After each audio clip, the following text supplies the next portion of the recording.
Hashem, Abba, Ben, Ruach Kadosh. Amém. Louvado seja o nosso Senhor Jesus Cristo, para sempre seja louvado. Bom, estamos reunidos mais uma vez, através dos meios de comunicação, para dar continuidade na nossa formação católica, para confirmar os crismandos e crismandas na fé. Estamos ainda dentro do bojo dos 10 mandamentos, o decágulo, E nessa videoaula eu vou estar falando agora sobre o 5º mandamento, não matarás. Então vamos estar fazendo a leitura da Torá agora. Então, livro de Êxodo, Shemot, capítulo 20, versículo 13, diz: não matarás. Deus dá um mandamento para preservar a vida. E ninguém melhor do que Ele, Deus, autor da vida, para determinar ao homem a ordem de preservar a vida, de não atentar contra a vida do seu próximo e contra a sua própria vida. Quando Deus, no Hexámeron, na obra dos 6 dias, Ele cria o reino mineral, o reino vegetal, o reino animal. Por último, Ele cria o homem. O homem, coroa da criação. E o cria à sua imagem e semelhança, imago Dei.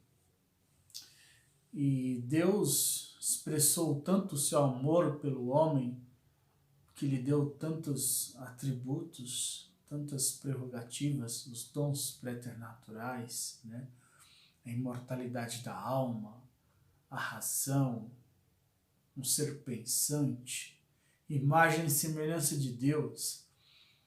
E quando Deus expressa todo esse amor, Ele quer também preservar esse amor que foi expresso na criação do homem.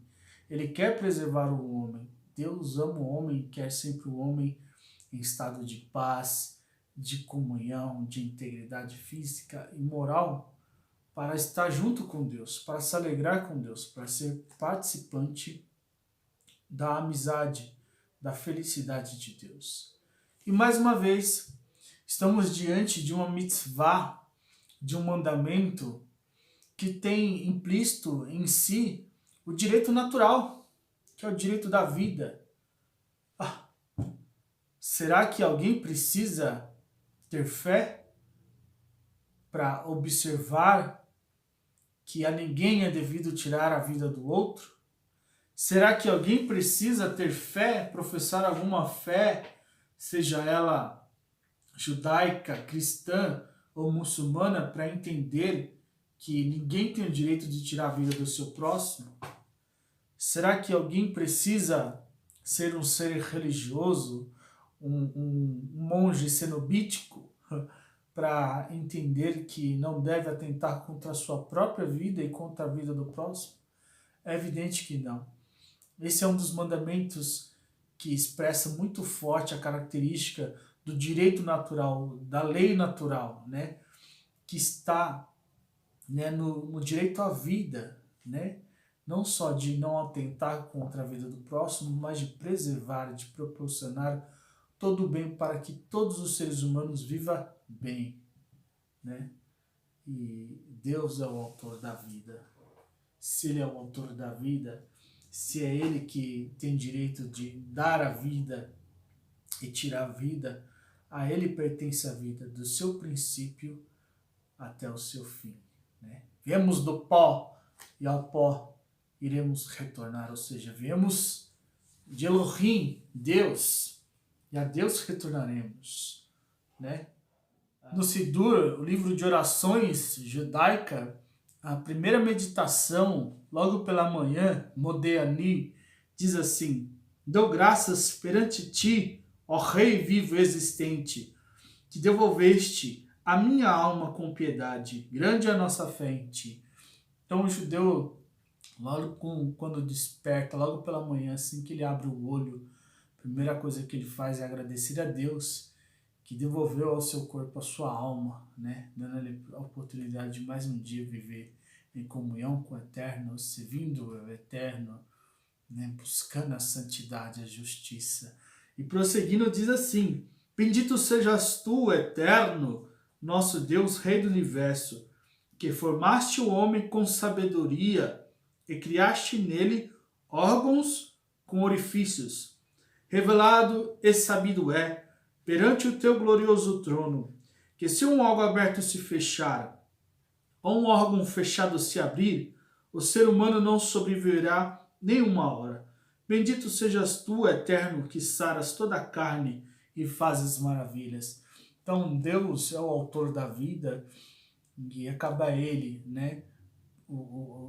A vida do ser humano, né? Do começo ao fim. É Deus que determina, né? A nossa jornada, né? Quando Deus sopra o ruá, o seu sopro divino, o seu fôlego de vida em nós e nos dá a vida até o último momento, quando nós damos o nosso último suspiro, né? E entregamos a nossa alma nos braços do Pai, né? Então, só Deus tem poder, tem autoridade, tem direito, dignidade de estabelecer, né, um preceito que preserva a vida. E se Deus diz, não matarás, não matarás. Então, nessa aula nós vamos ver todos os pormenores, todos os critérios, todos os pontos que tange esse mandamento, né, na qual Deus vai dando sabedoria ao homem para tanto na sua lei, no seu mandamento, na sua Torá, no seu preceito, como também no Código de Direito da Igreja Católica, no Código de Direito Canônico da Igreja Católica, como na própria legislação, né? Toda a lei que rege o direito à vida, né? Mas vamos ver também algumas contradições da sociedade contemporânea que tenta transgredir esse mandamento. Então, nós vamos ver isso nessa aula de hoje. Então, no Catecismo da Igreja Católica, no artigo 5º, no parágrafo 2258, vai dizer assim: o quinto mandamento, não matarás, Êxodo capítulo 20, versículo 13. Ouvistes o que foi dito aos antigos, não cometerás homicídio. Quem cometer homicídio deverá responder no tribunal. Ora, eu vos digo, todo aquele que tratar seu irmão com raiva deverá responder no tribunal. Mateus capítulo 5, versículo 21 a 22. Então, nosso Senhor Jesus Cristo, quando ele aborda esse quinto mandamento, né, no Sermão da Montanha, ele vai muito além, né, do derramamento de sangue, né?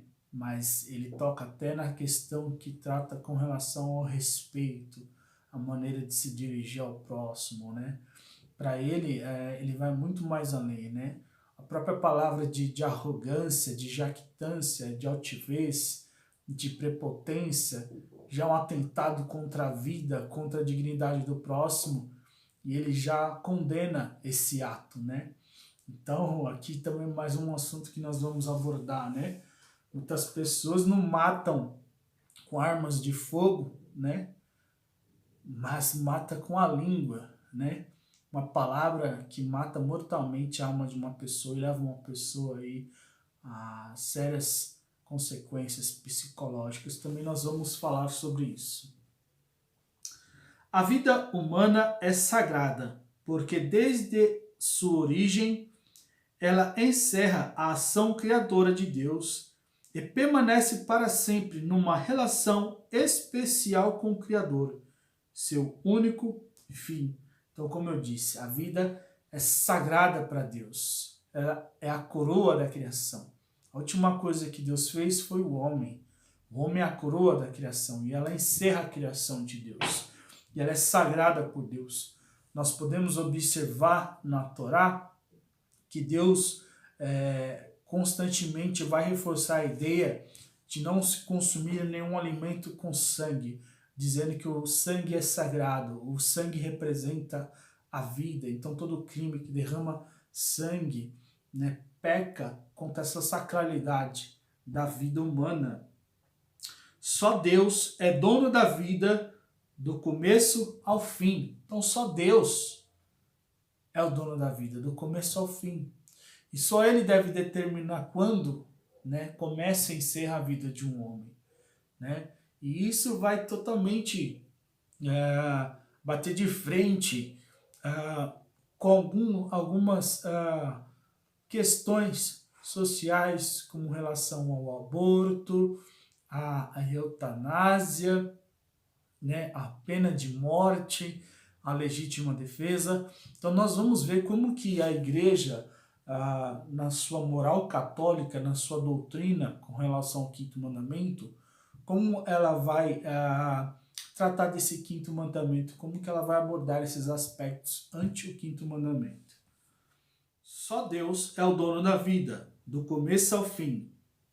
Ninguém, em nenhuma circunstância, pode reivindicar para si o direito de destruir diretamente o ser humano inocente. Então ninguém tem o direito de reivindicar para si, independente de qualquer circunstância, o direito de reivindicar para si a vida de um inocente.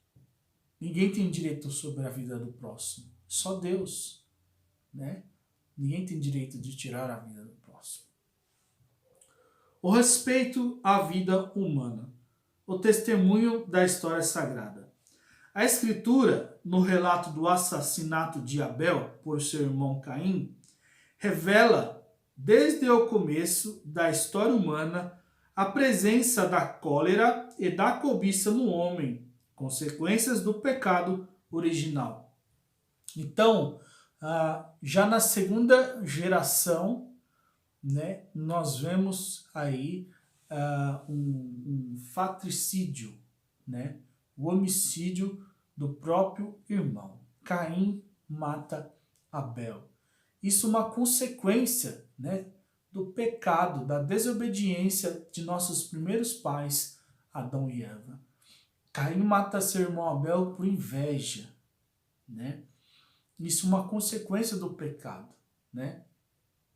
A partir do momento que nossos primeiros pais, Adão e Eva, disseram sim à serpente e não a Deus, vai invadir a natureza humana, o que a igreja chama de concupiscência, a tendência para o mal. Né? Vai invadir a natureza do homem, o mal, a inveja, a cobiça, né? a iniquidade. O homem se tornou inimigo de seu semelhante. Deus expressa a atrocidade deste fratricídio. Que fizeste? Perguntou ele. Do solo está clamando por mim a voz do sangue do teu irmão. Por isso, agora serás amaldiçoado pelo próprio solo que engoliu o sangue de teu irmão, que tu derramaste. Gênesis, capítulo 4, versículo de 10 a 11. Então, quando Caim mata seu irmão Abel, o sangue que é sagrado, que representa a vida, o sangue de Abel que foi derramado, ali aquele sangue derramado no solo, ele subiu a Deus e clamou a Deus por justiça. E Deus, ele indaga, ele questiona, né? Caim, por que você fez isso? E ele amaldiçoa Caim por causa desse faticídio, né?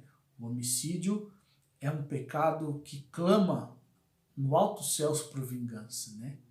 Deus diz assim que Caim seria amaldiçoado e amaldiçoou o próprio solo que engoliu o sangue de Abel, né? E talvez seria essa a origem, né, das aflições desse tempo presente. Nós estamos aí em meio a uma pandemia mundial, uma peste que assola várias nações. E qual é a origem desse mal que assola a humanidade? A origem está no pecado, na desobediência. A aliança entre Deus e a humanidade está cheia de lembranças do dom divino da vida humana e da violência assassina do homem. Então, Deus, no discorrer da história da humanidade da salvação, Deus fez várias alianças com os homens, né? Aliança com Adão no Éden, fez aliança com Noé após o dilúvio, fez aliança com Abraão após o sacrifício, né, na circuncisão, fez aliança com o povo hebreu após a saída do Egito, com os 10 mandamentos, né?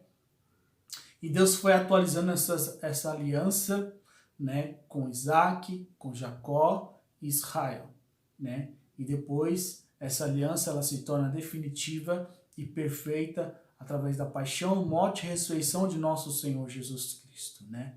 Então, de um lado nós vemos a aliança de Deus com os homens, sempre para preservar a vida, para proporcionar todo o bem à vida, né, do homem.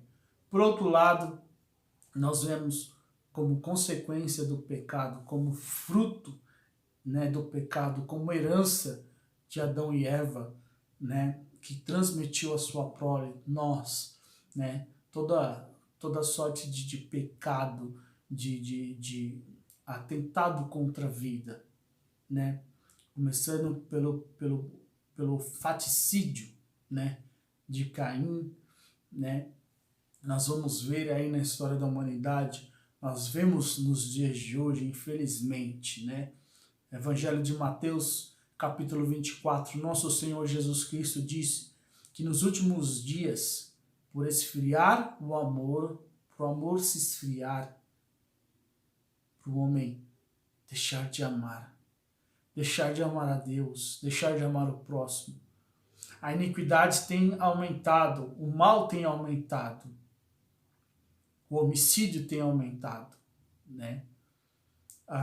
Se não é pelas armas, se não é pela guerra, é pela omissão, pela negligência, pela desigualdade, pela indiferença, né? Quantas crianças morrendo de fome, né? Quantas pessoas morrendo na fila dos hospitais por falta de remédio que deveria ter sido comprado com dinheiro público, mas foi desviado pela corrupção, pela ganância, né? Quantos inocentes sendo mortos, né, na guerra do tráfico, do crime organizado, das milícias, né, na mão de policiais corruptos, criminosos, né? Quantas pessoas sendo mortas por causa dessa peste chamada Covid-19, né? Mortes também que estão sendo causadas por conta da vaidade de alguns políticos que, em vez de lutar em prol do povo, têm politizado toda essa situação e as vítimas é justamente as classes, né, marginalizadas que estão à margem da sociedade. Pedirei contas do vosso sangue. Quem derramar sangue humano por mãos humanas terá seu sangue derramado, porque Deus fez o ser humano à sua imagem. Gênesis capítulo 9, versículo 5 a 6. Deus, depois de exterminar toda aquela geração corrompida, nos tempos de Noé, Deus faz uma aliança com Noé e Deus determina, né, uma ordem de respeitar a vida. E diz que todo aquele que tirasse a vida do seu próximo deveria pagar com a própria vida. Era dente por dente, olho por olho. Nós vamos ver mais tarde o código de Hammurabi, né? Era olho por olho, dente por dente. Após a paixão e morte de nosso Senhor Jesus Cristo, a misericórdia de Deus ela se estende e se expande. O apóstolo Paulo diz que aonde abundou o pecado, superabundou a graça, né? Muitas das vezes nós vemos situações trágicas e nos questionamos, mas por que Deus permite que isso aconteça, né? O fato é que o sacrifício de Jesus, ele aplaca a ira de Deus. Nós estamos no tempo da misericórdia, mas não podemos abusar da misericórdia de Deus, porque Deus é misericordioso, mas também é justiça. E a justiça de Deus, no tempo oportuno, ela se faz, né? Não podemos abusar da misericórdia de Deus, mas confiar na misericórdia de Deus e amar o próximo, né? Como Deus nos amou, né? E sabendo que haverá um dia em que Deus há de julgar todas as nossas obras, sejam elas boas ou más. Aos maus, aos malévolos, haverá condenação da segunda morte, o lago de fogo no inferno. E não é esse o destino que Deus quer para o homem, porque para isso ele enviou seu Filho, para que todo aquele que nele creia não pereça, mas tenha a vida eterna. Mas aos maus, aos corruptos, aos assassinos, aos negligentes, aos indolentes, indiferentes, para esses resta a condenação do fogo do inferno. O Antigo Testamento sempre considerou o sangue como um sinal sagrado da vida. Então, o sangue, né, ele sempre teve essa sacralidade, né? Não foi à toa que Jesus redimiu os pecados da humanidade, expiou a nossa culpa, justamente pelo derramamento do seu sangue. Aquele sangue preciosíssimo, aquele sangue puríssimo, aquele sangue santíssimo de nosso Senhor Jesus Cristo, aquele sangue que não havia pecado algum, o sangue do próprio Deus, que derramou até a sua última gota. Ou seja, Deus, através da paixão, morte de nosso Senhor Jesus Cristo, derramou todo o sangue preciosíssimo de Jesus para nos purificar, para nos justificar, para nos redimir.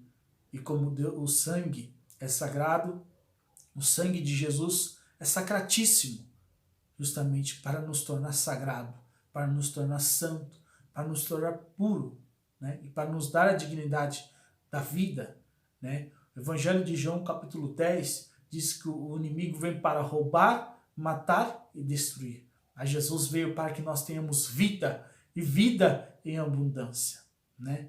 Quem está nas trevas, quem faz a vontade do diabo, são aqueles que justamente atentam contra a vida e tiram a vida do seu próximo, de diversas formas, como eu já disse. Mas aqueles que estão em Cristo, aqueles que estão na luz, preservam pela vida e vivem a vida abundante da graça, da misericórdia que emana do lado aberto de Jesus, que foi transpassado na cruz, de onde derramou seu sangue preciosíssimo.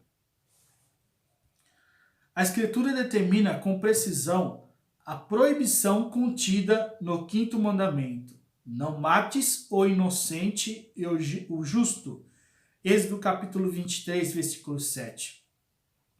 O assassinato voluntário de um inocente é gravemente contrário à dignidade do ser humano.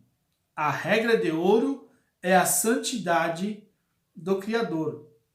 A lei que proíbe tal homicídio é universalmente válida.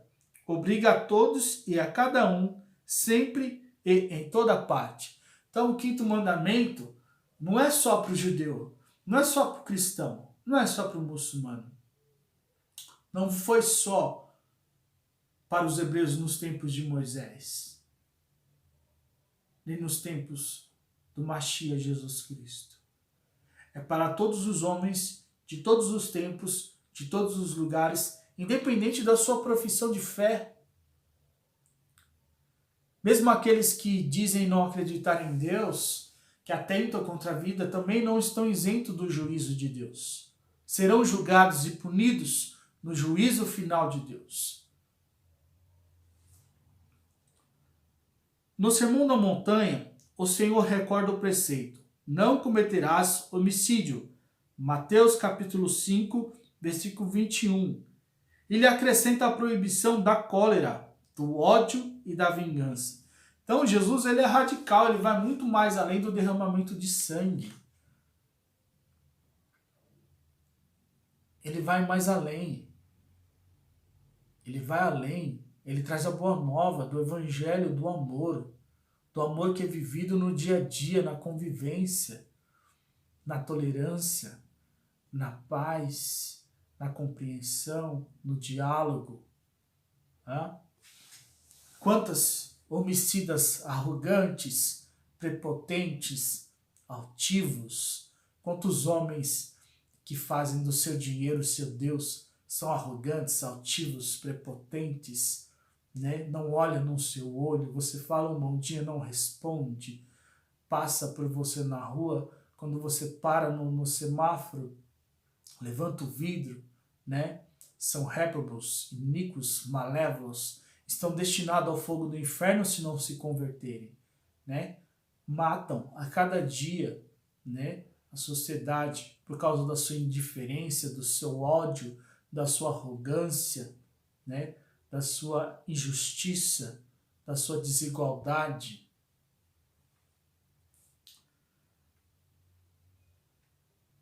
Mais ainda, Cristo diz a seu discípulo que ofereça a outra face e ame a seus amigos e seus inimigos. Jesus ele é radical. Por isso que eu sempre bato na tecla que Jesus não veio abolir a lei. Muito pelo contrário, ele veio levar a perfeição. Ele veio até tornar ela, trazer ela, o cumprimento dela na íntegra, de uma maneira até radical.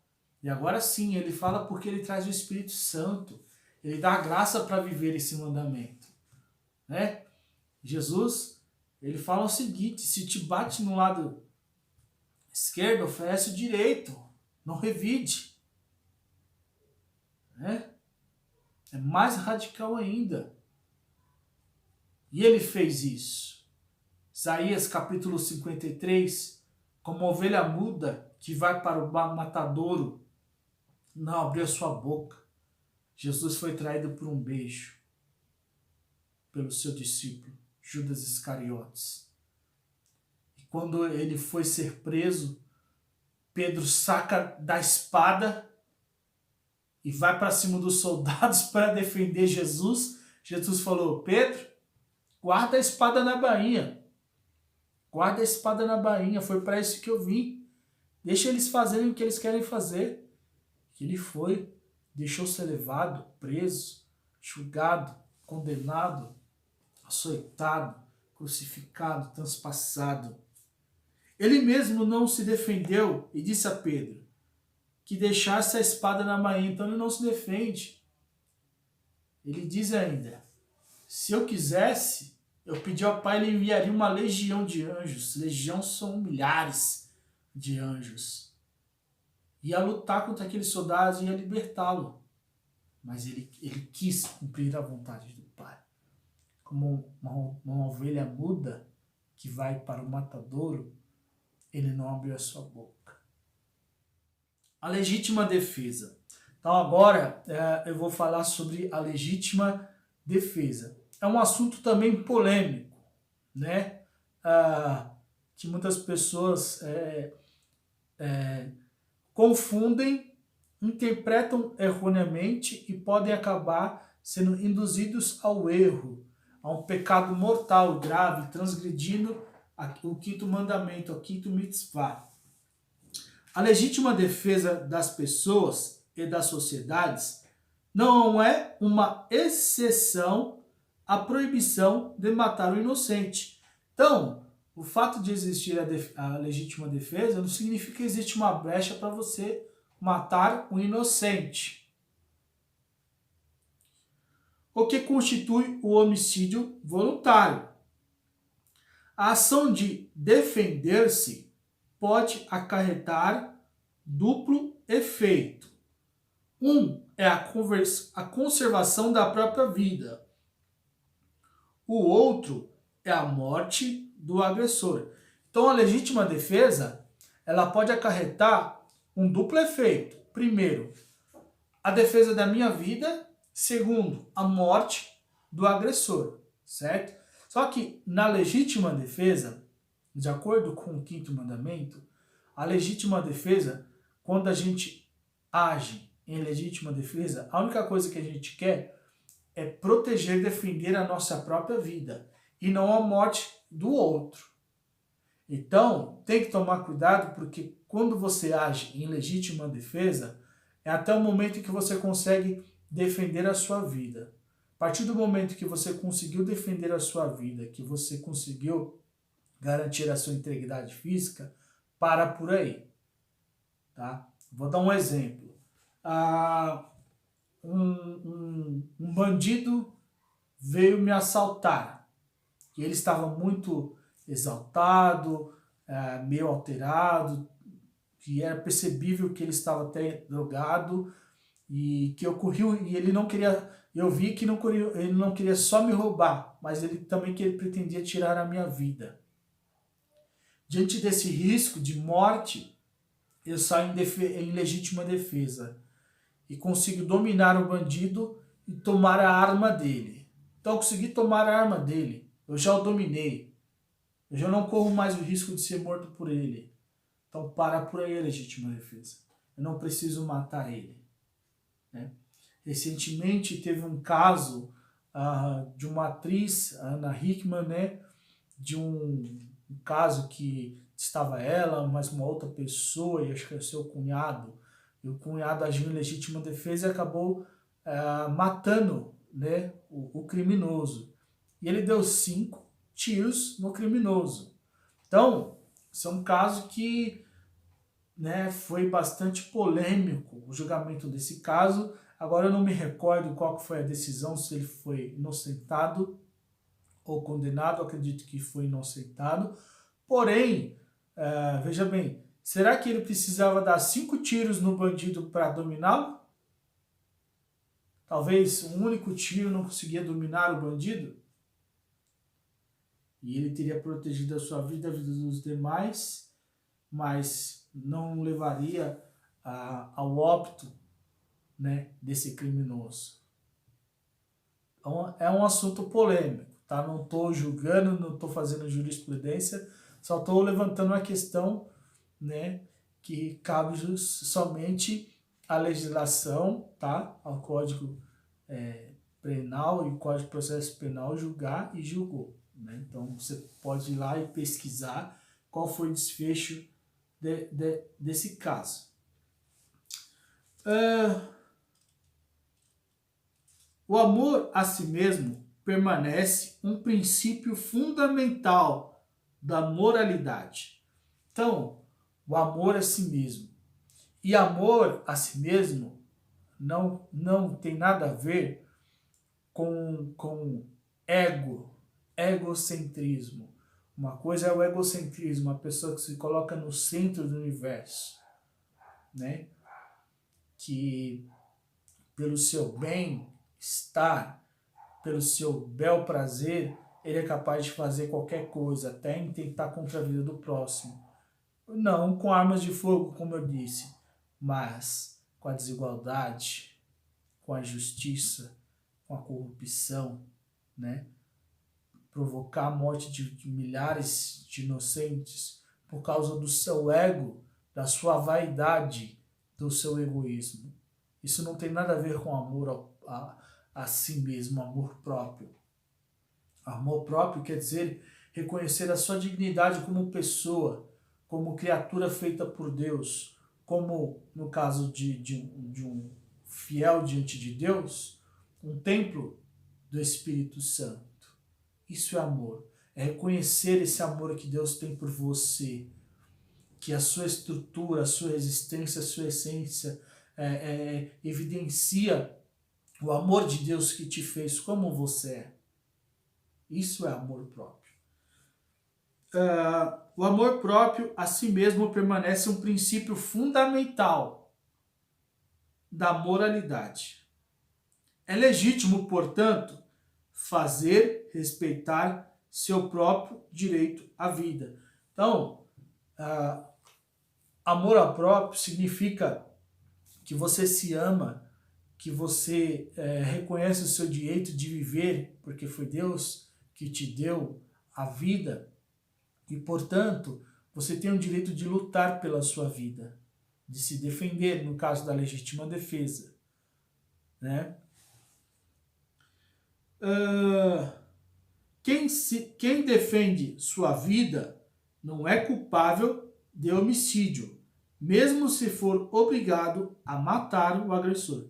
Então, no caso de uma fatalidade em que infelizmente não restou alternativa senão ter que matar o agressor para poder defender a sua própria vida, né? Nesse caso não há culpa perante Deus, não transgride o quinto mandamento. Se alguém, para se defender, usar de violência mais do que o necessário, seu ato será ilícito. Então, é o que eu disse. Você pode usar da força para defender a sua vida, mas somente o necessário, sem excesso. O que passar disso pesa na balança de Deus ou você será culpado diante de Deus. Tá? Não é porque era bandido, porque era um drogado, seja quem for. Né? Será muito mais louvável perante Deus você conseguir salvar a sua vida, preservar a vida daquele agressor, tá? E talvez com o seu ato de heroísmo, de amor a si e ao próximo, esse agressor até você como um servo de Deus, e ele vê que a sua atitude foi essa por causa de Deus, ele até se converter. São João Paulo II, quando ele sofreu um atentado, né, um homem tentou, né, tirar sua vida e atirou contra o Papa São João Paulo II, e graças a Deus isso foi até revelado por Nossa Senhora de Fátima. Inclusive hoje, 13 de maio, é dia de Nossa Senhora de Fátima. Nas aparições de Fátima, Nossa Senhora revela esse atentado contra o Sumo Pontífice, né? Inclusive, Deus deu livramento a São João Paulo II. Mais tarde ele se reencontra com o agressor, com o assassino que tentou contra a sua vida, e ele perdoa esse assassino. E a bala, né, o projétil que atingiu o corpo de São João Paulo II, está hoje no ápice da coroa de Nossa Senhora de Fátima lá em Portugal. Muitas réplicas, né, das imagens de Nossa Senhora de Fátima tem na coroa, por dentro, um projétil de uma bala, que é justamente dessa bala, desse atentado contra São João Paulo II. Mas, se a violência for repelida com medida, será lícito. Então, quer dizer, se você precisar fazer uso da força para defender a sua vida, mas na medida em que você consegue proteger a sua vida, mas preservar a vida do agressor, é lícito essa defesa. Não é necessário para a salvação omitir este ato de comedida proteção, para evitar matar o outro, porque antes da de outrem, se está obrigado a cuidar da própria vida. Então, antes de você ter o cuidado para não tirar a vida do agressor, você tem que ter o cuidado para que ele não tire a sua vida. Então, a partir do momento que você conseguiu preservar a sua, na medida do possível, preserva do agressor também. Nos dias de hoje, é um assunto polêmico, né? Qual é o ditado popular? Antes chorar a mãe dele do que a minha. Não é assim que as pessoas falam? Mas isso é um discurso de uma pessoa que realmente ainda não teve um encontro profundo com Cristo, né? Porque se é o Espírito de Deus que te rege, vai prevalecer o que Jesus disse, né? E ele ensina, né? Porque se você orar por aqueles que te amam, te adoram, é bom, mas não há mérito. Mas a força de uma oração pelos seus inimigos, a Bíblia fala que Deus coloca um diadema de glória diante de você. É isso. É fácil amar quem te ama. Difícil é amar quem te persegue. É fácil amar as pessoas que estão ao seu redor e querem só o seu bem. Difícil é amar seus inimigos. E amar seus inimigos não é dar beijinho, abraço, carinho, tapinha nas costas, porque isso é falsidade. Mas é orar por eles e querer o bem deles. Desejar, aspirar que a graça de Deus os alcance, que eles também sejam transformados assim como nós somos. Porque, como São Paulo apóstolo vai dizer, né? Que sou eu sem a cruz de Cristo? Trapo de imundícia, eu que o diga, né? Que sou eu sem Jesus? Nada.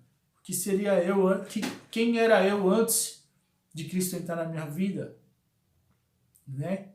Quantas vidas eu já intentei, né? Então, se aqui estou, vivendo a vida da graça, a vida abundante a qual Jesus prometeu, né?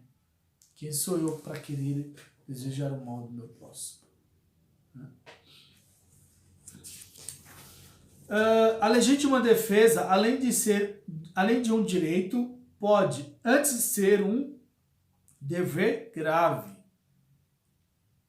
para aquele que é responsável pela vida de outros. Preservar o bem comum da sociedade exige que o agressor seja impossibilitado de prejudicar a outrem. A este título, os legítimos detentores da autoridade têm o direito de repelir pelas armas os agressores da comunidade civil pela qual são responsáveis. Então aqui esse parágrafo fala das autoridades, né? Os policiais, né? Militares, civis, municipais, ambientais, federais, né? Então, eles, né, perante a sociedade civil, têm não só o direito como o dever de defender a vida, né? E repelir o agressor pelas armas, fazer uso da força. Porém, existem muitos casos de excesso. O Rio de Janeiro é um palco que vira e mexe a gente vê, né, inocentes sendo mortos na mão da polícia, inocentes sendo mortos com bala perdida, né? Ações desastrosas da polícia, como foi o caso lá do baile funk em Paraisópolis, né? Como foi o caso da menina no Rio de Janeiro, como foi o caso daquele jovem que morreu com o uniforme da escola, daquele pai de família que com o guarda-chuva na mão foi confundido com um fuzil com um traficante e inocentemente morreu, né? Esses homens que deveriam defender a vida, preservar pela vida perante a sociedade, que foram constituídos em dignidade como autoridades para repelir os agressores e defender a vida, eles mesmos causaram o mal, derramaram sangue inocente. Isso é inadmissível, isso é lamentável e isso não escapará ao juízo divino. Podem até serem inocentados na lei dos homens, pode até ficar impune perante a lei dos homens, mas não ficará impune perante a lei de Deus. Deus, que é justo juiz, ele sabe exatamente a medida da culpabilidade de cada um. Deus sabe até que ponto esses homens são inocentes, até que ponto esses homens são culpados. Deus não tem o inocente por culpado e o culpado por inocente. Deus é justo juiz. Corresponde a uma exigência de tutela do bem comum o esforço do Estado destinado a conter a difusão de comportamentos lesivos aos direitos humanos e às regras fundamentais de convivência civil. A legítima autoridade pública tem o direito e o dever de infligir penas proporcionais à gravidade do delito. A pena tem como primeiro objetivo reparar a desordem introduzida pela culpa. Quando essa pena é voluntariamente aceita pelo culpado, tem valor de expiação. Assim, a pena, além de defender a ordem pública e de tutelar a segurança das pessoas, tem um objetivo medicinal. Na medida do possível, deve contribuir à correção do culpado. Então, aqui está dizendo o seguinte: quando um homem intenta contra a vida, quando um homem derrama sangue inocente, quando ele tira a vida de um inocente, a justiça deve julgá-lo, condená-lo e puni-lo a pena restritiva de liberdade, né? Em alguns países, pena de morte, que nós vamos ver daqui a pouco, né? E essa pena restritiva de liberdade, ela tem como, primeiro, tirar esse delinquente das ruas, né? Para que ele não coloque em risco a vida de outras pessoas. Segundo, essa pena tem como objetivo punir e disciplinar essa pessoa para ela reconhecer a gravidade de tal ato e não voltar a praticá-lo, né? Assim, a pena, além de defender a ordem pública e de tutelar a segurança das pessoas, tem um objetivo medicinal. Na medida do possível, deve contribuir à correção do culpado.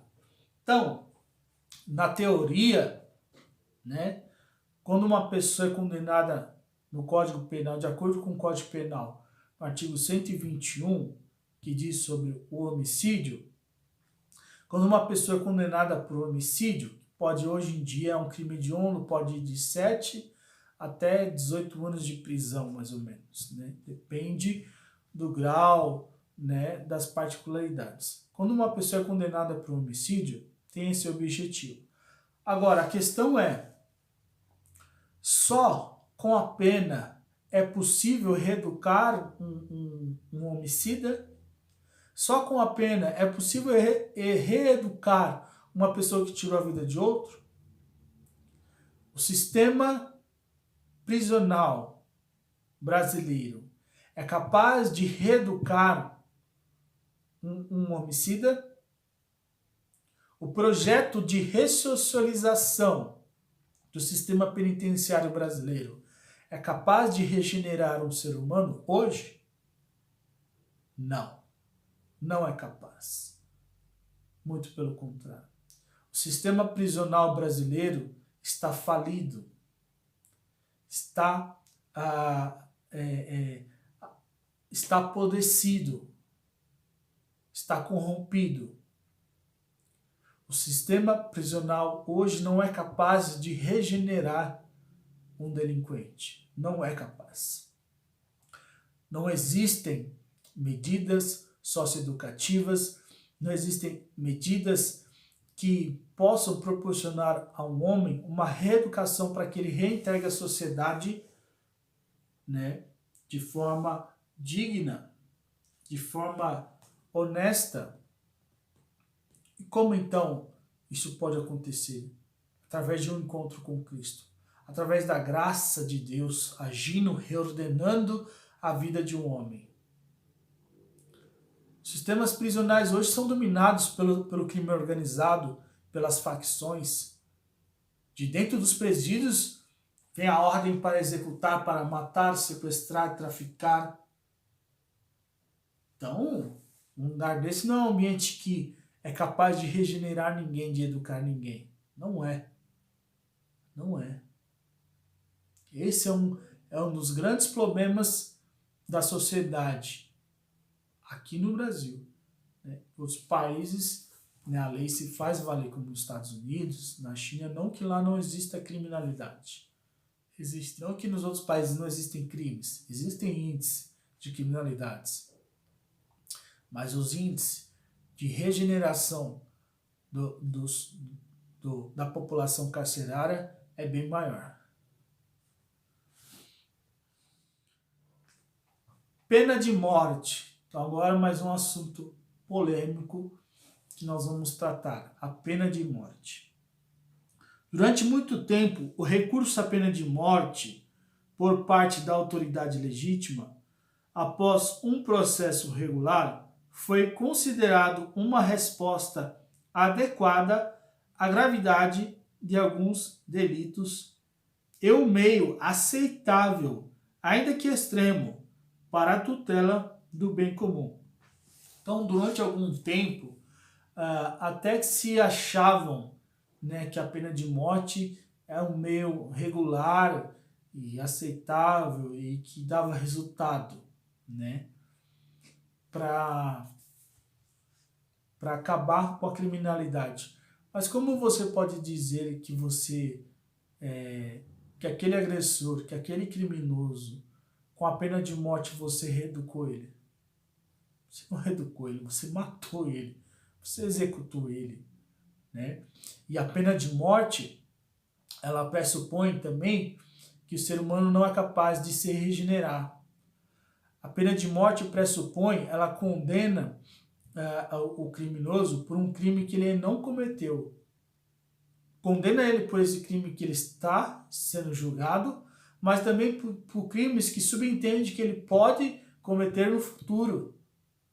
Então, quer dizer, você está premeditando que ele possa no futuro cometer novos crimes. E você já condena agora com a pena de morte, né? Mas, apesar, como eu disse, apesar de um sistema penitenciário falido, de um projeto de ressocialização, se é que existe, ineficiente e ineficaz, não ser capaz de regenerar o ser humano, ainda assim é capaz, né, do homem se regenerar através da graça, através do Espírito Santo de Deus, né?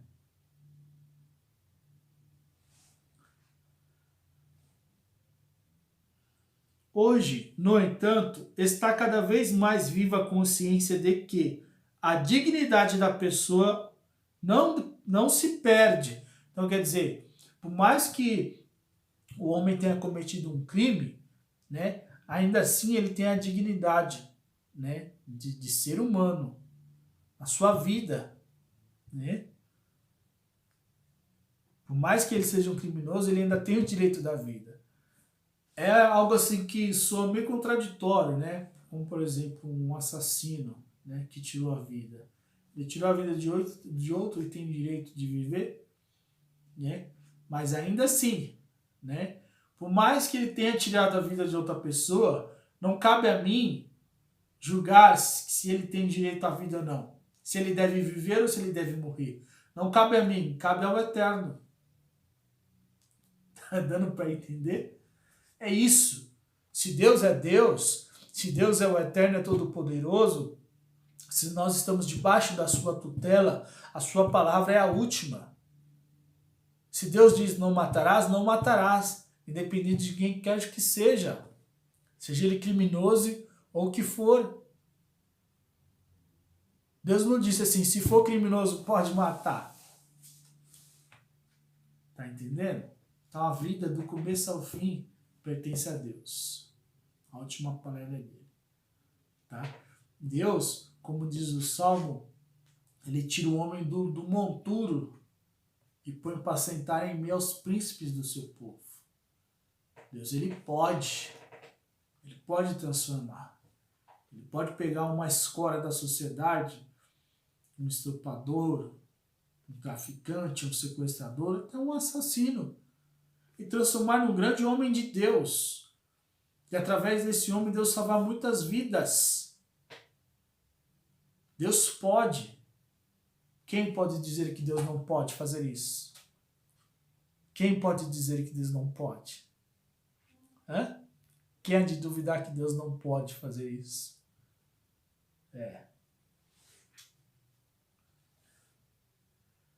Além disso, difundiu-se uma nova compreensão acerca do sentido das sanções penais por parte do Estado. Por fim, foram desenvolvidos sistemas de detenção mais eficazes que garantem a devida defesa dos cidadãos, sem, ao mesmo tempo, tirar definitivamente ao réu a possibilidade de se redimir. Então, aqui quer dizer o quê? Hoje é possível aplicar duras penas sobre um criminoso e garantir que ele estará afastado da sociedade, tirado de circulação, né, e não colocar em risco a vida das pessoas, né? Agora, se enquanto ele está lá, ele vai mudar e vai ser uma nova pessoa, só Deus pode dizer, né? Por isso, a igreja ensina, à luz do evangelho, que a pena de morte é inadmissível. Então, a igreja, à luz do evangelho, condena a pena de morte. Todo aquele que professa a fé católica, apostólica, romana, ou todo aquele que é discípulo de Jesus, não deve aderir à pena de morte. Porque atenta contra a inviolabilidade e dignidade da pessoa. Então, a pena de morte, ela vai contra a dignidade da pessoa humana, a inviolabilidade. Ou seja, o direito à vida é um direito inviolável. Independente de quem quer que seja. Independente de cor, raça, etnia, status.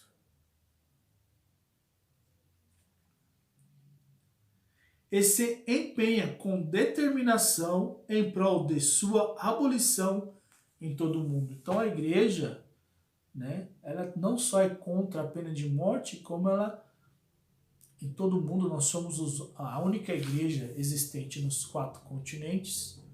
Por isso, nossa igreja se chama católica, que vem do grego katolikos, quer dizer universal. Nós somos verdadeiramente universal. Que nós estamos nos 4 continentes. Então, todo mundo, que em alguns outros países, em algumas outras nações, em algumas outras legislações, é permitido a pena de morte, não é o caso no Brasil, né? O homicídio voluntário. O 5º mandamento proíbe, por ser gravemente pecaminoso, o homicídio direto e voluntário. O assassino e os que cooperam voluntariamente com o assassinato cometem um pecado que clama ao céu por vingança. Então, homicídio é um pecado grave, um pecado mortal, tá?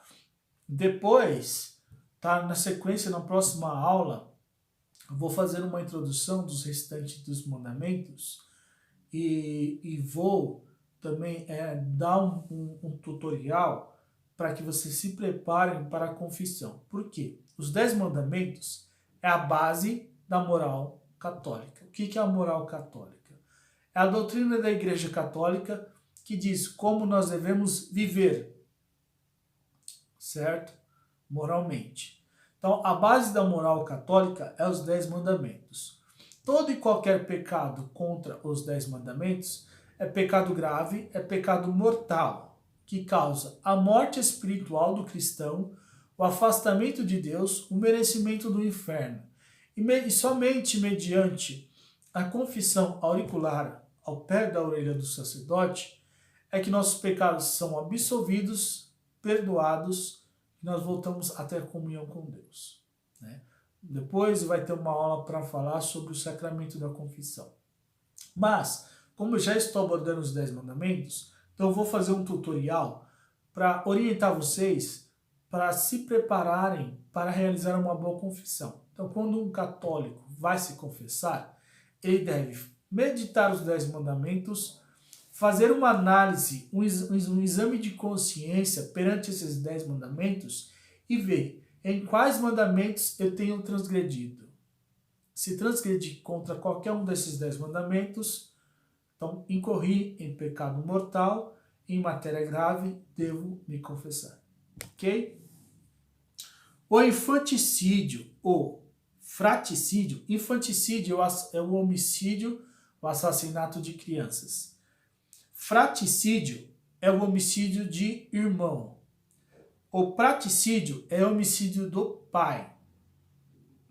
E o assassinato do cônjuge, ou seja, do parceiro, da esposa ou do esposo, são crimes particularmente graves. Então, matar filho, matar irmão, matar pai, matar irmão, mãe, matar o cônjuge, a esposa ou o marido são pecados graves, gravíssimos. Devido aos laços naturais que rompem. Então, são laços naturais. Como uma pessoa pode matar o próprio pai que lhe deu a vida, a própria mãe que lhe guardou, que carregou no ventre por 9 meses, que quando você nasceu te deu alimento, o melhor alimento que pode existir para um ser humano, que é o leite materno. Como alguém pode matar seu irmão, derramar seu próprio sangue? Como um pai pode matar o filho? Como uma mãe pode matar a filha? Como um marido pode matar a esposa? Como uma esposa pode tramar a morte de seu marido? São coisas horríveis, maquiavélicas, e na minha concepção isso só pode ter por trás a influência maligna, a ação do demônio. Estou dizendo que o demônio entrou na pessoa e matou, mas a vida desregrada, pecaminosa que essa pessoa vivia potencializou a ação do demônio e levou a essa tragédia. Preocupações de eugenismo ou de higiene pública não podem justificar nenhum assassinato, mesmo amando dos poderes públicos. Então, o que é eugenismo?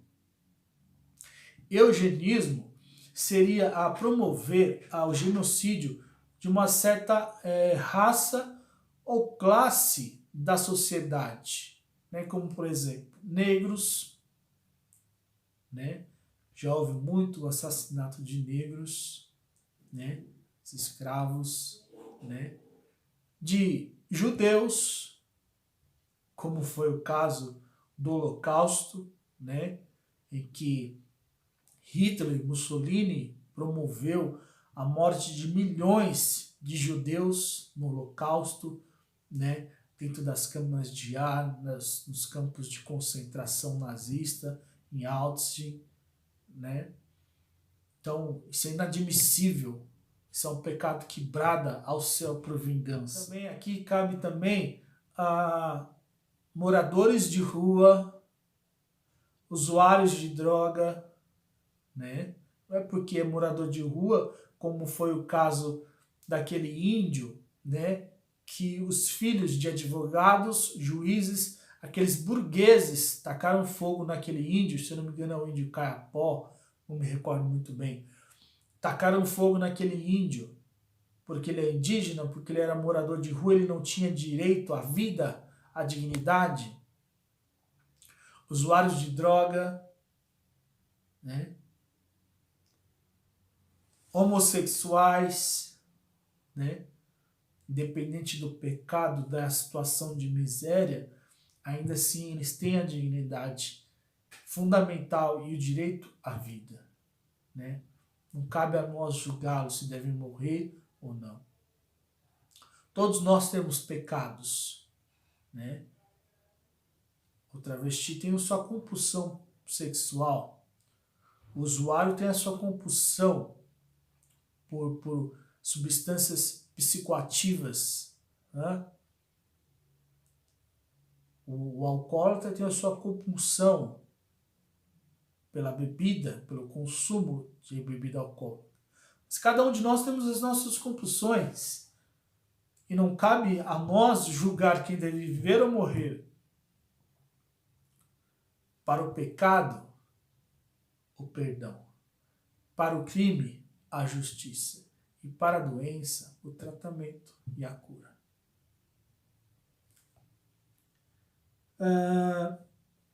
Então, mesmo nesses casos de eugenismo ou de higiene pública, né, ainda assim, nada justifica o genocídio de pessoas. O quinto mandamento proíbe que se faça algo com a intenção de provocar indiretamente a morte de uma pessoa. A lei moral proíbe expor alguém a um risco mortal sem razão grave, bem como recusar ajuda a uma pessoa em perigo. E aqui incorre sobre a prestar socorro.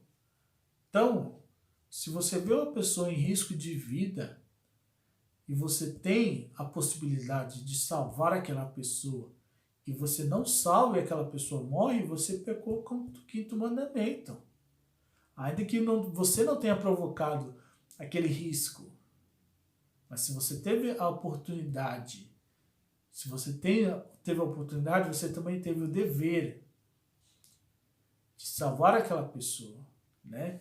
Então, isso aqui também, se você está no trânsito e acontece um acidente, você não presta socorro àquela vítima, mesmo se não foi você que causou o acidente, se você estava passando, você tem o dever de prestar socorro à vítima, né? Seja de qual meio for, mesmo se você não tem conhecimento de prestar os primeiros socorros, de fazer um protocolo de parada cardiorrespiratória, no mínimo, né, acionar as autoridades, sinalizar o local, mas tem que prestar socorro. A aceitação pela sociedade humana de condições de miséria que levem à própria morte, sem esforço por remediar a situação, constitui uma injustiça escandalosa e uma falta grave. E aqui, principalmente para nós católicos, ver famílias passando fome, em extrema miséria, morrendo nos leitos de hospitais, isso aqui evoca as obras de misericórdia. O que Jesus disse? Tive fome e não me deste de comer. Tive sede e não me deste de beber. Estive nu e não me vestiste. Estive enfermo e não foste me visitar. Estive preso e não foste me ver. Mas Jesus, quando te vimos com fome e não te demos de comer? Quando te vimos com sede e não te demos de beber? Quando estava doente e não fomos te visitar? Quando preso não fomos te ver?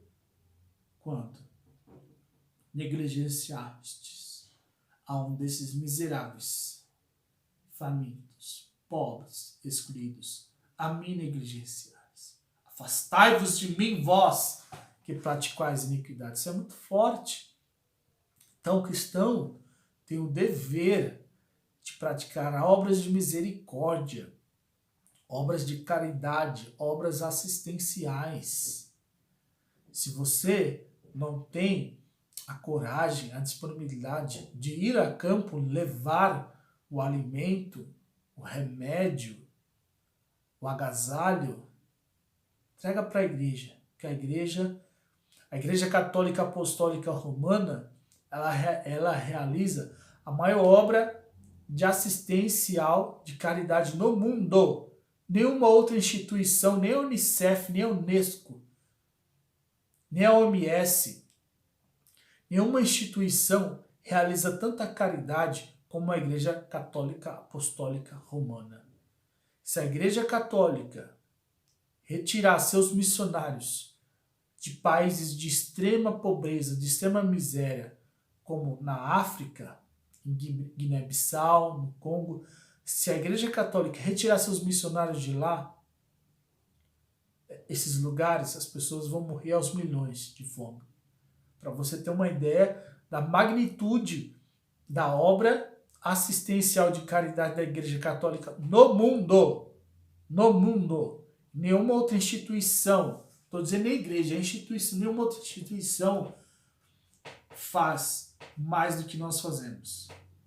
Então, se você tem, agora está chegando o inverno, se você tem um agasalho lá que você não usa, ou mesmo que você usa, com certeza você não tem só um, mas tem pessoas que não tem nenhum. Se você tem 2 cobertores, tem pessoas que não tem nenhum. Se na sua despensa tem 2 pacotes de arroz, tem pessoas que não tem nenhuma. Doe. Seja misericordioso. Salve vidas.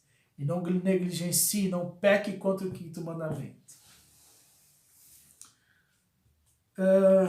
Todo aquele que em seus negócios se der a práticas usuárias e mercantis que provoquem a fome e a morte de seus irmãos, comete indiretamente um homicídio que lhe é imputável.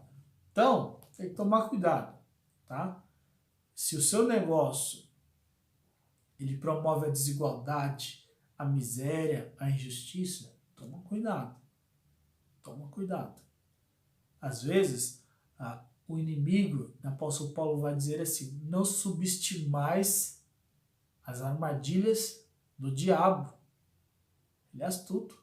Às vezes você acha que um negócio que você está fazendo parece que não está causando dano a ninguém, mas se você orar, se você vigiar, se você prestar atenção bem mesmo, você vai ver que você está incorrendo.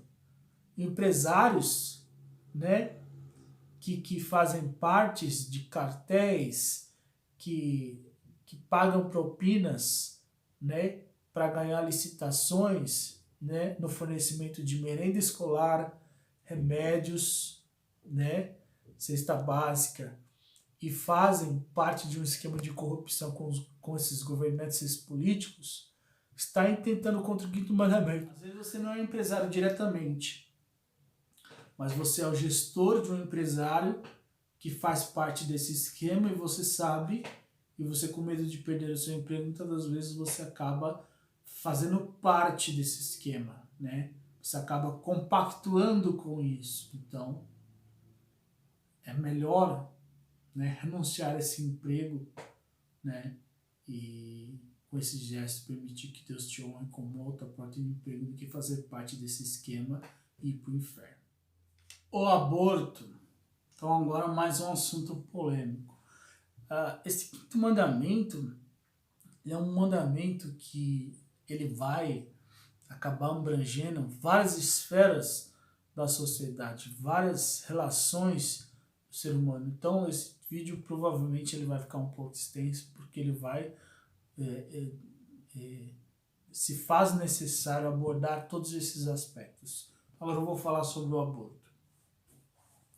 A vida humana deve ser respeitada e protegida de maneira absoluta, a partir do momento da concepção.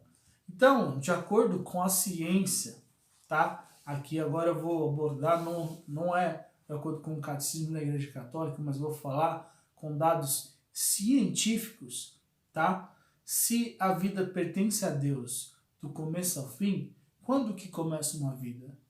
Quando que uma vida ela já é considerada, né, na sua dignidade, na sua inviolabilidade fundamental. Então, eu estou aqui com uma enciclopédia de bioética, tá? Português que eu estou bioética, tá? Então, é um material que ele foi feito por uma organização, tá? Manual de Bioética, Chaves para a Bioética, é da Fundação Jerome Lejeune, tá? E é uma edição que foi feita em 2003 na ocasião da Jornada Mundial da Juventude, tá? Em parceria com a Comissão Nacional da Pastoral Familiar. Então aqui diz o seguinte: história do pequeno ser humano. O que é? A história do ser humano começa na fecundação. Então, a partir de quando se fecunda o óvulo, ali já existe uma vida humana. Ali já existe a dignidade absoluta e inviolável da pessoa humana, do direito à vida. E quando isso ocorre? A história do ser humano começa na fecundação. Uma nova vida humana começa no momento em que as informações conduzidas pelo espermatozoide se reúnem às conduzidas pelo ovócito. A partir da fecundação surge um novo ser humano que começa sua existência. Nesse exato momento é determinado o patrimônio genético único daquela pessoa, inclusive seu sexo. Não de um ser humano, de um ser teórico, mas o primeiro estágio do desenvolvimento de alguém que virá a se chamar Paulo ou Virgínia. Então, já na fecundação, né, quando o espermatozoide se une ao óvulo da mulher, ali já gera a vida humana. Ali já tem até qual é o sexo. Se vai ser homem ou se vai ser mulher. E quando? Agora eu vou falar para vocês quando. Com relação ao tempo, dias, horas. Tá? O zigoto é o primeiro estágio do embrião, onde se reúnem os 23 cromossomos da mãe e os 23 cromossomos do pai. O seu tamanho é 0,15 milímetros.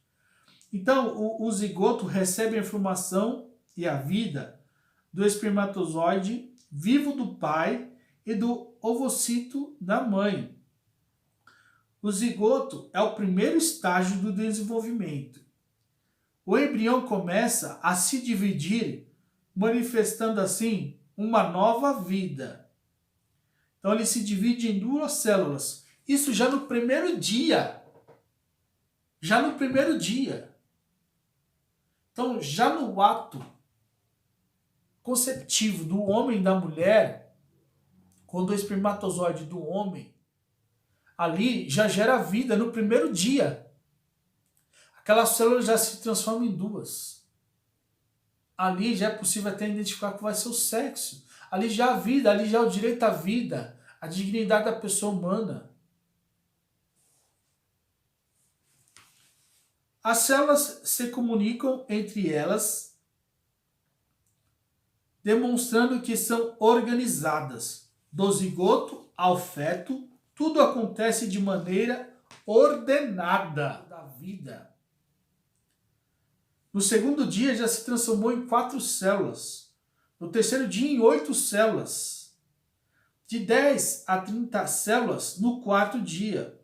A nidação no útero materno é de 5 a 7 dias. Então isso aqui é dado científico. Tá? Houve uma tentativa de descriminalizar o aborto, liberar o aborto, até os 3 meses de fecundação. Mas, já no segundo mês, a 50 dias, esse feto já tem de 17 a 22 milímetros. Formam-se os membros, distingue-se os dedos, a boca, o nariz, as orelhas, os olhos e até as pálpebras. Já no segundo mês. E eles querem dizer que até 3 meses é nada. É como se fosse fezes na barriga da gestante. Ah, pelo amor de Deus. Isso é uma fábrica de infanticídio que querem abrir no Brasil com base legal. Hoje, olha o que diz a palavra de Deus. Desde o primeiro momento de sua existência, o ser humano deve ver reconhecidos seus direitos de pessoa, entre os quais o direito inviolável de todo ser inocente à vida. Antes de formar-te no seio de tua mãe, eu já te conhecia. Antes de saíres do ventre, eu te consagrei. Livro do profeta Jeremias, capítulo 1, versículo 5. Então, já lá nos profetas, Deus já revelando que o processo de fecundação é Ele que rege, e que já no ventre da mãe Ele nos conhece, Ele nos escolhe, Ele já sabe qual é a nossa vocação. Nós já somos consagrados a Ele, pertence a sua. Não te eram ocultos os meus ossos quando eu estava sendo formado em segredo? E era tecido nas profundezas da terra? Então o salmista, no Salmos 139, versículo 15, ele já louva a Deus e dizendo que ele já era conhecido pelo Eterno quando os ossos ainda se formavam. Desde o século I, a Igreja afirmou a maldade moral de todo o aborto provocado. Então veja bem, século I. Já lá no século I, a Igreja já condenava o aborto. Século I, tá? Aqui ainda não existiam as igrejas protestantes. Mas já existia a Igreja Católica, e ela já se fazia frente contra toda e qualquer forma de mal contra a vida. O aborto direto quer dizer querido como um fim ou como um meio é gravemente contrário à lei moral. A Igreja condena. Não matarás o embrião por aborto e não farás perecer o recém-nascido. Deus, Senhor da vida, confiou aos homens a nobre missão de preservar a vida, missão que deve ser exercida de maneira digna pelo homem. Por isso, a vida deve ser protegida com o máximo cuidado desde a concepção. O aborto e o infanticídio são crimes hediondos. Então Deus confiou ao homem cuidar da vida. Quando Deus criou Adão, Deus abençoou Adão, abençoou Eva. Deus colocou eles no Éden e Deus disse assim: multiplicai-vos e frutificai-vos. O fruto da união conjugal entre um homem e uma mulher são os filhos, que o salmista disse, né? Que o fruto do ventre, os filhos são herança de Deus e o fruto do ventre é a sua recompensa, o seu galardão, né? Israel, o povo hebreu, o povo judeu bem sabe. Aliás, no judaísmo, o celibato não é bem visto. Por quê?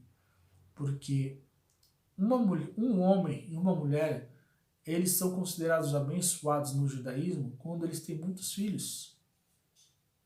E eles veem que a multiplicação é a forma que faz perpetuar a nação judaica, né? Então, uma família, um casamento que é frutuoso, bem visto no judaísmo, é aqueles que têm muitos filhos, porque as famílias judaicas são numerosas, né? E Deus fez Adão e abençoou Adão, e Deus falou: Adão, povoa, faça filhos. Por isso que Deus fez o homem, e quando Deus fez o homem, Deus viu que era bom, mas Deus falou assim: não é bom que o homem seja só. Vou fazer uma companheira para ele. Ou seja, para completar, né, a criação do homem, é necessário dar-lhe uma mulher para que viesse os frutos.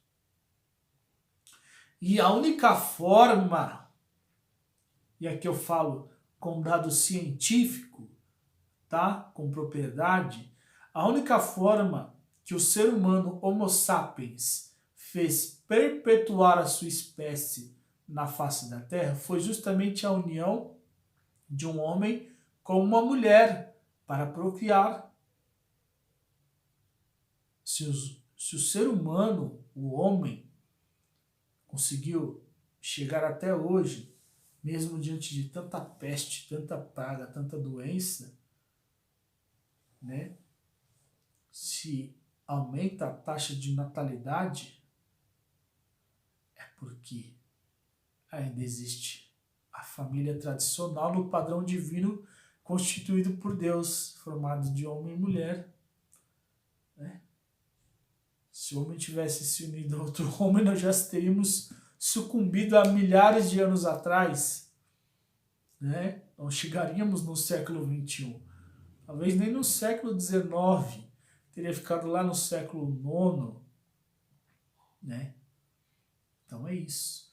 Deus, né, deu ao homem o dever de proteger a vida. É interessante isso, que Deus deu ao homem, aqui eu falo homem no gênero masculino, duas dádivas. Uma, de acordo com a sua vocação. Uma é de servir a Deus no altar, é a vida religiosa. E a outra é de cuidar da vida, é o pai de família. Então, a um, Deus deu o dom de cuidar da vida, de gerar a vida. E ao outro, Deus deu o dom de santificar a vida. O sacerdote, ele se santifica para santificar as famílias. E o pai de família, ele gera a vida, cuida da vida, para que dessas vidas surjam as vocações. É isso. E o aborto é um crime hediondo, ou seja, um crime horrível. E de acordo com a legislação, hediondo quer dizer um crime muito grave. A cooperação formal para um aborto constitui falta grave. A Igreja sanciona com a pena canônica de excomunhão este delito contra a vida humana. Quem provoca aborto, seguindo-se o efeito, incorre em excomunhão latae sentare. Então, quer dizer, quem provoca aborto é excomunhão no automático. Perde a comunhão com a igreja. Faz parte do corpo de Cristo. Né? E recentemente agora, né, houve um debate na legislação para descriminalizar o aborto e liberar o aborto para gestantes, né, de filhos com microcefalia. Né? Então, quando ainda no pré-natal era identificado que o feto havia sido cometido pela microcefalia, então eles queriam liberar o aborto para essas crianças, essas vidas. Né? E graças a Deus, né, a igreja e a família disse não, e sim a vida. E mais uma vez nós vencemos e não foi aprovado.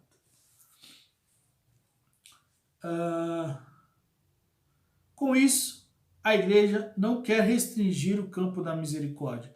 Não é que Deus quer dizer, não é que a igreja está dizendo assim, quem provoca o aborto, né, deve ser jogado para fora da igreja e pôr limite à misericórdia de Deus. Como eu disse, aonde mudou o pecado, se mudou a graça. Né? Mas a igreja não pode permitir que um crime tão grave aconteça sem uma séria consequência. O fato de excomungar uma pessoa que comete aborto é dizer assim que a igreja não aprova, que ela condena veementemente o ato do aborto. Né? E aqui eu queria dar um testemunho.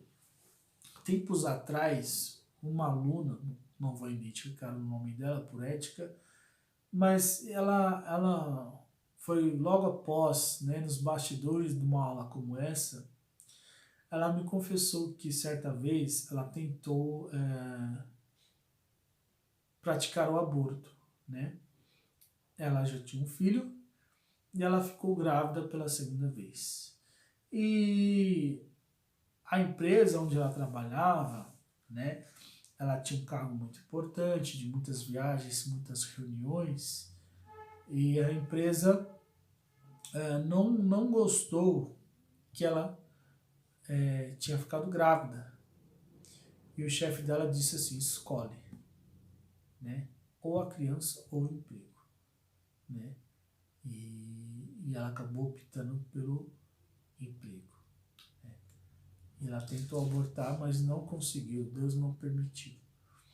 E depois disso, ela ficou, né, carregando esse peso na consciência, essa culpa, esse fardo. E Deus foi tão misericordioso com ela, para você ver que não existe limites para a misericórdia de Deus. Ela tentou abortar essa criança, não conseguiu, e por causa disso essa criança poderia ter nascido com várias sequelas, vários problemas, mas nasceu perfeita, perfeita, perfeita. Eu mesmo conheci essa criança com meus próprios olhos, é linda, é perfeita, não tem defeito nenhum. Eu falei, tá vendo? Você não tem que ficar se culpando, né? Você, né, cometeu o seu pecado e no abuso da sua liberdade do mal, Deus tirou o bem, te deu sua filha, mostrou que ele é misericórdia, Deus te perdoou. Se Deus te perdoou, por que você vai ficar se culpando? Se Deus não te condena, por que você vai se condenar? Toca a vida. A única maneira que você tem de reparar isso é, se já que você tentou abortar essa criança, não conseguiu, porque Deus não quis, Deus não permitiu, então a única maneira de você reparar isso é criando essa criança com todo amor, protegendo, cuidando dessa vida, né? E depois, no decorrer disso, ela saiu dessa empresa e conseguiu um emprego muito melhor. Você vê como Deus é misericordioso, né? A eutanásia. Aqueles cuja vida está diminuída ou enfraquecida necessitam de especial respeito. As pessoas doentes ou deficientes devem ser amparadas para levarem uma vida tão normal quanto possível. Sejam quais forem os motivos e meios, a eutanásia direta consiste em pôr fim à vida de pessoas deficientes, doentes ou moribundas. Ela é moralmente inadmissível. Então a eutanásia é um método que diz assim, bom, a medicina chega para a família e diz assim, ó, não há mais o que fazer. É crônico, tá? E vai passar o resto da vida aí nessa cama, respirando por aparelhos, estado vegetativo, né? E a única opção que tem é a eutanásia. Vamos aplicar uma injeção letal e pôr fim a esse sofrimento, né? Isso é pecado mortal e corre contra o quinto mandamento, né? Deus é autor e consumador da vida, do começo ao fim. E a vida deve correr o seu curso natural, do começo ao não é a medicina, não é a ciência, não é a família que dá a última palavra. A última palavra é Deus quem dá, né? Então, por mais que uma pessoa esteja, sabe, tetraplégica, paraplégica, cega, seja o que for, né? Ela deve viver até o último momento da vida dela, né? Nós devemos deixar que ela parta naturalmente quando Deus a chamar. E mais, Deus é o Deus do impossível. Evangelho de Lucas, capítulo 1, versículo 37. Para Deus nada é impossível. Deus pode reverter o quadro. Quantos casos a própria medicina, a própria ciência testemunha o milagre de Deus? Quando os médicos chamaram a família e disseram assim, não há mais nada que fazer. Você tem fé? Então reza. Pede para Deus, porque é só um milagre. E Deus fez o milagre, né? Certa vez, eu queria até dar um testemunho aqui, eu fazia parte de um grupo de evangelização dentro de uma cadeia pública. O nosso grupo de evangelização chamava Heróis da Fé. Então tinha os dias da semana que nós fazíamos evangelização. Uma vez nós fomos fazer evangelização na enfermaria, né, da unidade prisional, né?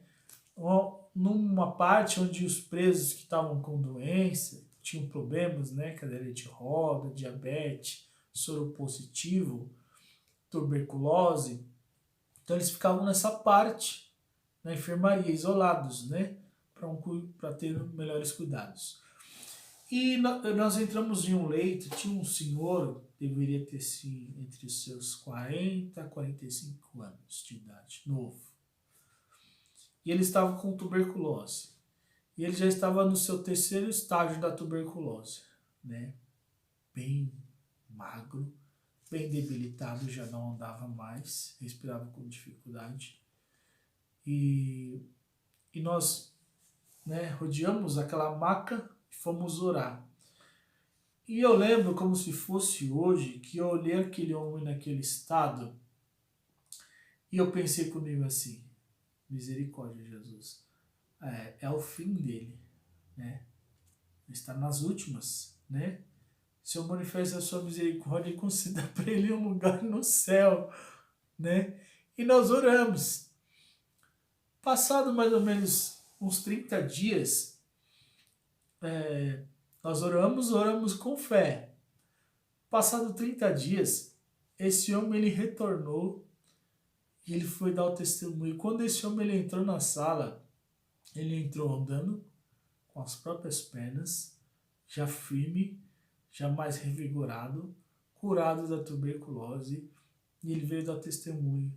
E ele entrou na sala e disse assim: olha, irmãos, lembra aquele dia que vocês foram me visitar, que vocês me ungiram com óleo e oraram por mim? Jesus me curou. E eu estou aqui para agradecer e dar o testemunho que Jesus, ele cura, ele é o Deus do impossível. E até me emociono de dizer que quando esse homem dava esse testemunho, o Espírito Santo soprou assim no meu coração, né? Homem de pequena fé, dizendo para mim, né, que eu era um homem de pequena fé, porque aquele dia eu fui como médico, né? Decretei a sentença para aquele homem, né? E me esqueci que o Deus que eu servia, o Deus que eu evangelizava e pregava, é um Deus do impossível. Né? Isaías 53 diz que ele levou consigo as nossas dores e enfermidades. E seguindo as suas pisaduras nós somos sarados. Então, eu me deixei me levar pela minha humanidade, né? E não pelo Espírito de Deus, né? Deus mostrou para mim que ele é o Deus do impossível, que ele tudo pode, que a última palavra é dele. Então isso derruba essa tese da eutanásia. A última palavra é de Deus. O homem pode estar nas últimas que Deus ainda pode fazer. Nós não podemos interromper esse curso natural da vida. E desde esse dia isso foi uma lição que eu carrego pro resto da minha vida, que depois disso nunca mais eu desacreditei, né, da cura, do milagre. Muito pelo contrário, depois disso eu tive oportunidades de orar e ungir pelos enfermos com fé e na certeza, né, da cura, da restauração, e graças a Deus, não por mim, né, mas a oração do justo tem poder e a mão de Deus agir e curar, né. Então é isso. O suicídio é mais um assunto que não pode ficar de fora. Cada um é responsável por sua vida diante de Deus, que lhe deu e que dela é sempre o único soberano Senhor. Devemos receber a vida com reconhecimento e preservá-la para a honra dele e salvação de nossas almas. Somos os administradores e não os proprietários da vida que Deus nos confiou. Não podemos dispor dela. Então, a vida que Deus te deu, ela não pertence a você. Ela pertence a Deus. A alma, o fôlego de vida. Por isso que Modéani, de manhã a oração judaica de Modéani, né? Sou grato a ti, ó Deus vivo e existente, por ter restaurado a minha alma dentro de mim com misericórdia. Grande é a tua fidelidade. Então nós agradecemos que Deus nos deu fôlego de vida mais um dia. Mas a vida não é nossa, é de Deus. Nós somos administradores. E um dia Deus pedirá conta dela, né? Então, o suicídio é um atentado contra a própria vida. É dizer não para essa missão tão sublime que Deus nos confiou de cuidar dessa vida, né? Que Ele nos deu, um dia pedirá conta dela de novamente, né? E transformará em corpos incorruptíveis e gloriosos, como vai dizer a carta de São Paulo aos Tessalonicenses, né? Que após a nossa morte, na ressurreição dos mortos, ao soar da trombeta, do toque do chofar, na segunda vinda de Cristo, aqueles que morreram marcados com o sinal da fé do batismo, ressuscitarão, né? Ressuscitarão. Essa vida, para quem tem fé, a morte não é o fim. A morte não é o fim. A morte, como diz os santos, é uma carruagem que nos conduz para a eternidade. A vida é um instante entre duas eternidades, a morte e a vida eterna. E Jesus nos diz, escolhe, pois, a vida, né? Então, o suicídio é um pecado mortal que entristece muito o coração de Deus, que deu seu único filho para que nós tenhamos vida e vida em abundância. Agora, dias atrás, um artista que agora eu não vou me recordar o nome, foi um artista bem consagrado, conhecido, artista da grande mídia, e fez muitas novelas, atuou em várias peças. Ele se suicidou, e antes de se suicidar, ele escreveu uma carta dizendo para que a sociedade cuidasse das crianças, zelasse pelo futuro das crianças. E aí isso foi um post que eu vi, né, na rede social, e tinha um comentário lá, bastante infeliz, de um homem que disse assim, ele se suicidou e será condenado, né? Quem se suicida não tem salvação, né? E isso me chamou bastante atenção. Eu até entrei nesse comentário e fiz, né, um comentário, um posicionamento, né, que o suicídio, né, ele é condenável, né, é um crime contra o quinto mandamento, mas eu até fiz o seguinte comentário para esse rapaz na rede social. O senhor, porventura, é o síndico do céu? É o Senhor que diz quem vai entrar e quem não vai entrar no céu, né? E aí eu, né, discorri, eu expus que a doença do século XXI é a depressão. É uma doença psicológica. E o ponto mais alto, mais grave da depressão é o suicídio. O suicídio é o ápice, é o cume da montanha da desesperança. Quando a pessoa perde totalmente a esperança na vida, ela chega a um ponto de tirar a sua própria vida. Mas, muitas das vezes, esse homicídio, esse suicídio, na verdade, não foi uma falta de amor próprio, né? Não foi um não à missão de cuidar da vida, de administrar a vida que Deus lhe deu. Esse homicídio, esse suicídio, muitas das vezes, decorrente de uma depressão, é uma fuga da realidade, da vida triste, amargurada, sem sentido, sem esperança e sem paz. A pessoa, ela chegou a um ponto que ela não consegue mais enfrentar a vida. Ela não consegue mais enfrentar a sua realidade. A depressão é algo tão triste, ela chega a ser até mais triste do que a fome. Porque a fome, uma pessoa sente a dor, né? A fome, a pessoa sente uma dor, e sentir a dor da fome, muitas pessoas não sabem o que é isso, né? Eu sei o que é isso, né? Que é sentir fome, o que é passar fome, né? E a dor da fome é muito triste. O corpo geme e chora pelo alimento. Mas a depressão é mais triste ainda, porque a pessoa ela pode estar diante de um banquete e não sentir vontade de comer esse banquete. Tamanha é a angústia, tamanha a tristeza, tamanho é o vazio interior, a falta de esperança, de paz, de sentido, a falta de Deus, falta de Cristo, a falta da graça, a falta do Espírito Santo que dá vida, que dá o sentido da vida.